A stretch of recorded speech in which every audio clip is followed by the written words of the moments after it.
Good afternoon. Thank you for tuning in today. My name is Stephanie Cole, and I'm joined by Dr. Brooks Cash. He is our Memorial Hermann affiliated gastroenterologist. Thank you for being here. It's my pleasure. Thank you for having me. So March is Colon Cancer Awareness Month, and we are here to address some of the myths associated with colon cancer and colonoscopies. So let's dive right in. Okay. Myth number 1, I can't get colon cancer before I turn 50. That's absolutely a myth. So something that we've found over the last 2 or 3 decades is that colon cancer in the young, as we describe it, which is patients or individuals less than age 50, is actually on the rise. So there were some recent recommendations from the American Cancer Society last year that came out and actually recommended that people start to get screened for colon cancer, everybody, at age 45. Now that's a qualified recommendation, which is, according to those, that wording is not substantiated by solid proof that there's a tremendous benefit. So that's a qualified recommendation from the American Cancer Society. There are several other societies that issue guidelines, and all those societies, including the American Cancer Society, strongly and emphatically recommend screening starting at least age 50. But the ACS, or Cancer Society, also recommends age 45 because of that trend towards younger colon cancer. Okay, good to know. Next one, there's nothing I can do to prevent colon cancer. Well, we're talking about colonoscopy, and that's absolutely the most important thing that people can do to prevent colon cancer. Colonoscopies actually have been shown to reduce colon cancer mortality and the incidence of colon cancer, and we do that by going and looking for precancerous lesions. We call those polyps. Polyps are, if you can envision something like a mushroom, that's a growth that comes from the wall of the colon, and if undetected, over probably many years, many being 7 to possibly 10 years, some of those polyps can turn into cancer. And through a colonoscopy, we can identify and see those polyps, and we can remove those polyps. And by removing those polyps, we halt that progression, because if it's not there, it can't turn into colon cancer. So that's how we prevent colon cancer with colonoscopy. So that's the most important thing that people can do to prevent colon cancer. There are other things, such as not smoking, limiting red meat intake, trying to maintain an ideal body weight, perhaps even taking aspirin or calcium in recommended doses, have been shown in some studies to reduce the incidence of colon cancer. But by far, the most important thing you can do is actually get screened for colon cancer. It doesn't have to be a colonoscopy. There are lots of other tests that are available. They are not as good as colonoscopy. They don't prevent colon cancer, but they can detect colon cancer, and in some cases detect even polyps, and then lead to a colon cancer that allows us to see those lesions and remove them. Would you mind sharing some of those other tests? Sure. So some of the other tests include something that we call fecal occult blood testing, which is a card in which a patient will smear some stool and then send it in to the lab, and it gets developed looking for hidden blood in the stool. And it's important to note that most colon cancer doesn't have symptoms, and that's why we go screening for it. So screening for cancer, and there's really 2 cancers that the government supports and pays for in terms of screening, and that's breast cancer and colon cancer. Screening implies that you're looking for these cancers or their precursors, like polyps, in asymptomatic people. So you can do a fecal occult blood card. What's really taken over from that test is something called a FIT test, which stands for fecal immunochemical testing. It's the same thing. It's you put a little stick into your stool in the toilet, you put it into a little bottle, you send that into the lab, and it also detects hidden blood. And it's been shown to be more accurate than fecal occult blood testing. There's another test called a CT colonography. Some people call that a virtual colonoscopy. And when I was in the Navy at Bethesda Naval Hospital, we actually pioneered that technology, and it is a recommended test for colon cancer. Again, all of these tests, if you find something or it's a positive test, you then need to get a colonoscopy. So that's the gold standard. And there's several other tests that are being developed, even a capsule that you can swallow with a camera in it that travels through the GI tract. We actually just finished a big study with regards to that, and I'm presenting that data at one of our big meetings in May in terms of those final results. So that's exciting. It's not ready for prime time Okay, but quite soon. yet, right? But it's a potential, and certainly for some people who are either unwilling or unable to undergo colonoscopy but still merit screening, those tests may be very viable alternatives. Good to know. Making new advancements all the time. Yeah. Next myth, colorectal cancer is fatal. Absolutely a myth. Most colon cancer is actually quite curable. So if we find it early, and that's the whole key, point of yes. screening, exactly, is finding cancer early. Now, the vast majority of the screening exams that we do, whether it's, especially if it's a colonoscopy, we don't find colon cancer. That's less than 1% of screening colonoscopies do we actually find a colon cancer. What we very often will find is these polyps, and we'll remove them. But if we do detect colon cancer, if it's detected early at either what we call a stage A or even B, before it's spread to other organs or metastasized, then the 5-year survival rate is upwards of 90 to 95%, especially for stage 1 or stage A cancers. So very survivable, but if you don't know it's there, you can't survive that. And Right. so the reason colon cancer is the second leading cause of cancer death in the United States is we don't have enough people getting screened. We're not detecting those cancers early, and when they do come to light, it's usually because they do cause symptoms, and they usually cause symptoms because they've spread to other organs or they've become too advanced to actually surgically cure. And it's over 90% preventable, Over would you say? over 90% curable, especially at an early stage. Good to know. Okay, so, and you've already talked about this, it is a myth though, screening is only necessary for individuals who have symptoms. Since I have no symptoms, there's no way I can have colon cancer. Right, so screening actually implies that you don't have symptoms. So if patients do have symptoms, let's say they've passed some blood in their stool, that's no longer a screening exam. We call that a diagnostic colonoscopy because you have symptoms. So screening only applies to people who don't have symptoms of colon cancer. Everybody has occasional bleeding, so I don't need to worry about it. Yeah, that is a big myth. You never ignore bleeding from the rectum. And you're right, most people do experience every once in a while a little streaking of blood on the toilet paper. Hemorrhoids are very, very common. In fact, we all have hemorrhoids, but sometimes they become symptomatic and they can bleed. It's the most common cause of bleeding from the rectum. But you never want to ignore blood from the rectum because that can be a sign of a colon cancer, usually colon cancer that's lower down in the GI tract towards the end of the colon. But you just always need to mention that to your clinician and follow that up and determine. And if it's something like hemorrhoids or an anal fissure, a little rip in the anus, those are easily treated. And you have the peace of mind that we've excluded colon cancer if you undergo an appropriate test. Okay. Constipation increases the risk for colon cancer. Yeah, that is also a myth. Now, there is some conflicting data. There's a couple of studies, very large retrospective studies that suggest that constipation may be associated with colon cancer, but there are other studies that are just as large and probably better done that really have dispelled that myth. Now, constipation is an incredibly common problem in the United States. It's a Western disease. Really? About 10 to 15% of the population suffers from constipation, and many people who have constipation, it's not a huge deal for them. It doesn't limit their life. It's a bother. There are other people who have very severe and bothersome constipation that actually limits their work and their ability to enjoy social activities, and those are patients who are individuals who need to be treated for their constipation. But the best data right now really is very equivocal about constipation leading to colon cancer.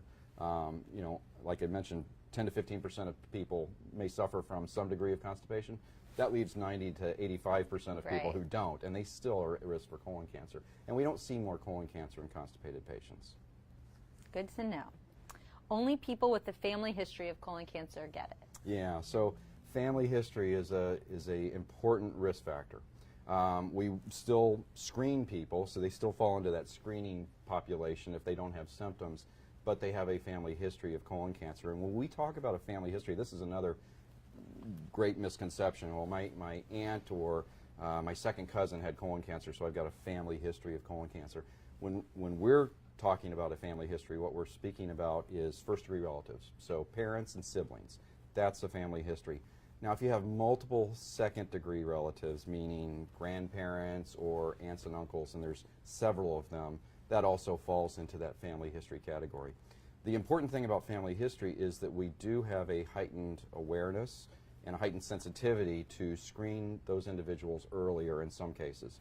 It all depends on when that family member was diagnosed with their colon cancer. So if you have, let's say, a parent who was diagnosed with colon cancer at age 70, then the recommendation is still that you get screened at age 50 like everybody else. And we do that at 10-year intervals with colonoscopy. Okay. If your parent, let's say, was age 45 when they were diagnosed with colon cancer, then we set the clock earlier and we recommend screening actually begin 10 years earlier, so at age 35. And then we do it at 5-year intervals, because we believe that especially that whole concept of colon cancer in the young may be associated with some genetic abnormalities that put family members at greater risk for colon cancer in developing at a younger age. There are a couple of syndromes of familial colon cancers. One is called Lynch syndrome, Okay. and the other is called FAP. And those syndromes put patients at significant risk, upwards of, in the case of FAP, it's 100% risk. It's very, very rare. How do you know if you have one of those? FAP is a condition where people have hundreds, if not thousands, of polyps in their colon, and there's other associated tumors and abnormalities. So you would know from your first colonoscopy? Typically, you would know. In fact, we recommend even a smaller scope called a flexible sigmoidoscopy at age 15 in people with a family history of FAP. But it's extremely rare, but still important to be aware of. Lynch syndrome is another condition that's a little bit more common. That's associated with other cancers such as uterine cancers and cancers of the urinary system. And that usually is, we divine that or figure that out by taking a pedigree and asking about family history. And there are, in that scenario, in that syndrome, there frequently are second and even third degree relatives who've had these more unusual cancers, and that, you know, your clinician should be aware of those and be thinking about this Lynch syndrome. We do recommend earlier screening in those patients as well. That's less than 5% of people with colon cancer, though. So. Okay, good to know. Colonoscopies are painful and difficult procedure to undergo. Yeah. Well, certainly I'm on the operating end, and I would. Have you gotten one before? I have. One? Not painful one. So I'm due for another. So I've had 10. 10. Yes. Oh my goodness. Yes. I won't ask why, but I have ulcerative colitis. okay. Well, and we can talk about that as well. Yeah. So, but and I can tell you, not painful. There you go. Not difficult to undergo. I've got the prep down to a science. Yeah. I do clear liquids for 2 days before, so it's piece of cake. I have more of a fear of needles. Yeah. So getting the colonoscopy's IV, that's nothing. the worst part for me. Well, you're probably the best person to answer this question. Right. But colonoscopies, we try to make them as comfortable as we possibly can. And we've made tremendous advances in the last 10 to 15 years with the way that we provide sedation and do anesthesia. The worst part of the prep probably, or the worst part of the colonoscopy probably is the prep, and we can talk about that in a little bit later. But when you undergo a colonoscopy, it's a sedated procedure. So you cleanse your colon, that's critically important, and you get an IV so that you can get sedation, and then we make you sleepy and give you a little medicine to help you not remember the procedure. And once you're appropriately sedated, we advance the camera, a flexible camera, that's what a colonoscopy is, up all the way through the colon, and we deal with what we find, remove polyps, or give you a clean bill of health and tell you to come back in 10 years if it's completely normal. But the vast majority of patients who undergo colonoscopy in 2019 don't even remember the procedure. You finish it up and they say, when are we getting started? And that's a very gratifying thing to hear. That means everything went beautifully well. And it's really nothing to be afraid of in terms of pain, and there's typically no lasting sensation of discomfort after the procedure either. Right. And I don't know if you want to go into the prep now, but Sure. there's so many different options on the market. It doesn't have to be. No, the preps have also been an area that we've made tremendous advances in. So about 30 years ago, we first started developing bowel preps, and the original bowel prep was this 4-liter jug of nasty seawater tasting stuff. and we still use that prep, and it works really well. But because of the distaste, and we realized that because the preps were so unpleasant, that people were not getting their screenings. Yeah. Exactly. So there have been multiple different preps that have been developed in the last 5 or 10 years that are lower volume. We now have the most recent entrant into the category is actually a 1 liter prep. It's the lowest volume prep available. Just came on the market about 6 months ago, and it's actually flavored. It's got a mango flavor and a fruit punch flavor, and I've been using that prep a lot in my practice and have had only one complaint, and that was that the fruit punch flavor was too sweet. So not a bad complaint. So it's getting easier and easier to do these preps. The most important thing that we try to convey to patients is that they have to drink a lot of fluid with the prep in addition to the prep. It's not just the prep that does the work. It's the fluid that you ingest. And that could be Crystal Light or Sprite or water, something clear. The other thing that we've done in the last 10 years or so is we've gone to what we call a split dose prep. So instead of having to drink this gargantuan concoction all at once and hold your nose and try and get it down, we actually have patients do half the prep the night before the procedure and then get up really early in the morning if they have a morning procedure and do the other half. And that does a couple of things. Number one, it's better tolerated, and patients actually prefer that. Even though I have to get up maybe at 3 in the morning to drink an unpleasant solution, they actually prefer that versus doing everything the night before and then being up all night. Number two, and importantly for us and them, it does a better job of cleansing the colon. So, split dosing of the prep is very, very important, but the preps themselves are getting much better. Yes, yes. Yeah. Okay, next one. I have to get a colonoscopy every 3 years. Okay. Yeah, so there are certain categories in terms of follow-up. And so, the normal interval right now, according to the guidelines, is that if you are getting a screening colonoscopy, meaning you have no signs or symptoms and you are average risk for colon cancer, that you start at age 50, and if it's normal, you do it every 10 years. Now, we will find polyps in an average 50-year-old, precancerous lesions, probably in about 35, upwards of 50% of people. Oh, wow. Will have some polyps, usually very small, sometimes big. And when we say big, we mean greater than a centimeter. When we take polyps out, we send them to the pathologist, and they look under the microscope and they tell us what type of polyps they are. There are some polyps that are completely benign and do not lead to colon cancer. Those are called hyperplastic polyps for the most part.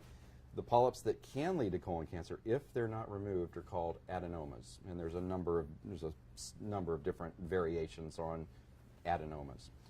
But if we remove an adenoma or a precancerous polyp, then the follow-up is going to be shorter because you've now moved from screening to surveillance. And so the words are important here because surveillance implies that you have had previous polyps. So if you have 3 or more adenomas, or you have an adenoma that has more advanced features under the microscope, or if you have an adenoma that is greater than a centimeter, the recommendation is 3 years. Okay. If you have 2 small adenomas, less than a centimeter, or less, or perhaps 1, then it's 5 years. And like I said, if you have none, then it's 10 years. Now, that's the next colonoscopy. So your colonoscopy interval is based on your previous colonoscopy. So let's hypothetically say somebody has a screening colonoscopy. We remove 3 adenomas. The follow-up is 3 years. If the next one is normal, then we would take you out to 5 years. Okay. And conversely, if you had, let's say, 1 or 2 small adenomas, less than a centimeter, we would do it again in 5 years. If that one's normal, we take you out to 10 years.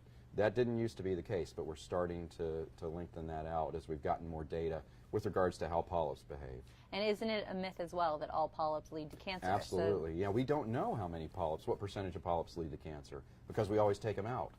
It's unethical to see a polyp and then just leave it in there right now. So we haven't really got a great natural history of polyps, but there are some very old data from the 70s where we used to do barium enemas and very unpleasant tests like that, where they would identify polyps and then they would follow them because we didn't typically do colonoscopies back then. And so the best estimates are that maybe 1 out of 200 polyps that are large can grow into a cancer. The problem is you can't predict which ones will and which ones won't. And there are certain types of polyps that may actually have a more aggressive course, and they may turn into a cancer even sooner, or they may be very difficult to detect, and they may be missed because they're flat or they're hiding behind a fold in the colon. So it is important to realize that colon cancer screening is what we call a programmatic screening, meaning you don't just do it once. You do it over and over again at appropriate intervals. So for colonoscopy, we talked about 10 years, or perhaps, if you're in a surveillance protocol, it may be 3 or 5. For the other tests that we talked about, like the FIT testing and the FOBT, or fecal occult blood testing, those actually are meant to be done every single year. And they gain strength in terms of their prediction, because you may do it this year and it's negative, you may do it next year and it's positive, and you still had that lesion.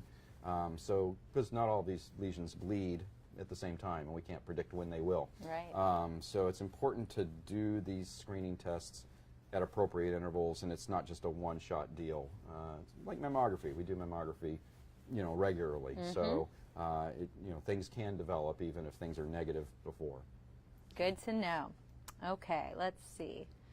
Covered that. Colorectal cancer screening is not covered under most health plans. No, and actually I alluded to this earlier. So the government mandates that we actually screen, and that insurers pay for colon cancer screening. Now, there are certain medical plans or organizations that don't necessarily pay for colonoscopy. So it's always important to check with your insurance company to make sure that they do cover some form of colon cancer. They're mandated by the government to do so.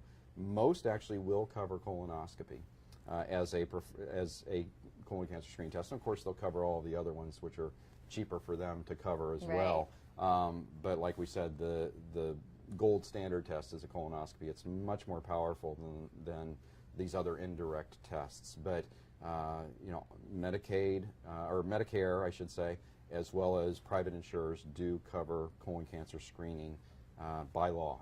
And so that's important. But you should always check with your insurer to make sure you know what your copay is, perhaps, and those sorts of things. And the last one, women don't get colorectal cancer. Yeah, no, it's an equal opportunity disease. And that is it's a big myth that we frequently deal with. Men get colon cancer earlier.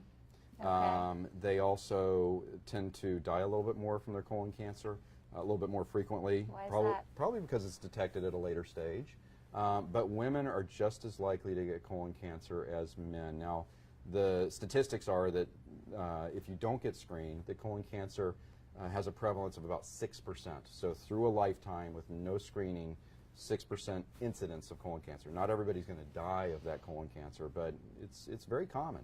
And we don't know exactly why women tend to have a later onset of colon cancer, but across their lifetime, because they're the fairer sex and they live longer than men, the incidence of colon cancer actually works out to be about the same. And there probably are some hormonal implications and effects that protect them for at least 5 or 10 years, but we do see a fair amount of colon cancer in women as well, just as much as men. And my mom was diagnosed at age 40. Yeah. So it another is reason equal for you opportunity. to be and while we're talking about women and men, and we ought to mention a couple other high-risk areas. One is ulcerative colitis or inflammatory bowel disease. Those patients are really under a surveillance protocol like you are. And we need to keep up with it. Absolutely. And that's the reason it was not good for my mom. She knew she had ulcerative colitis from a young age. She went 8 years without a colonoscopy. So her physician said she would have not been diagnosed with colon cancer had she kept up with it. Yeah, and those are inflammatory bowel diseases, and they're something that we take care of quite a bit, and they do increase the risk of colon cancer, especially ulcerative colitis. The other area that has gotten a lot of press and a lot of interest in the last 20 years is African Americans. They seem to have a higher or an earlier onset of colon cancer, and also tend to have more mortality or fatalities from colon cancer. So there's been some long-standing recommendations from a couple of organizations that actually recommend that we start screening African Americans at age 45 as well. Now, of course, the American Cancer Society said everybody should be screened at age 45.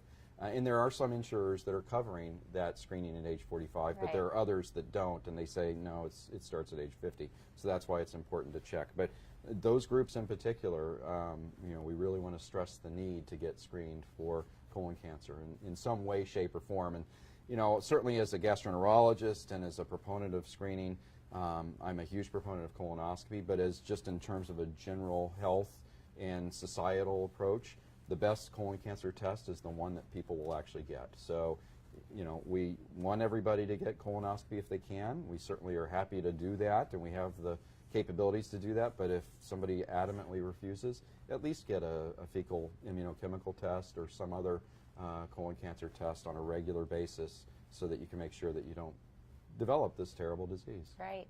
Yeah. Well, thank you very much, My pleasure. Dr. Cash, for sharing this valuable information with our Facebook audience.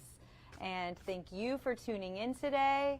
If you are interested in scheduling an appointment with one of our affiliated gastroenterologists or scheduling an open access screening colonoscopy with Memorial Hermann, please click on the link in this post. Thank you.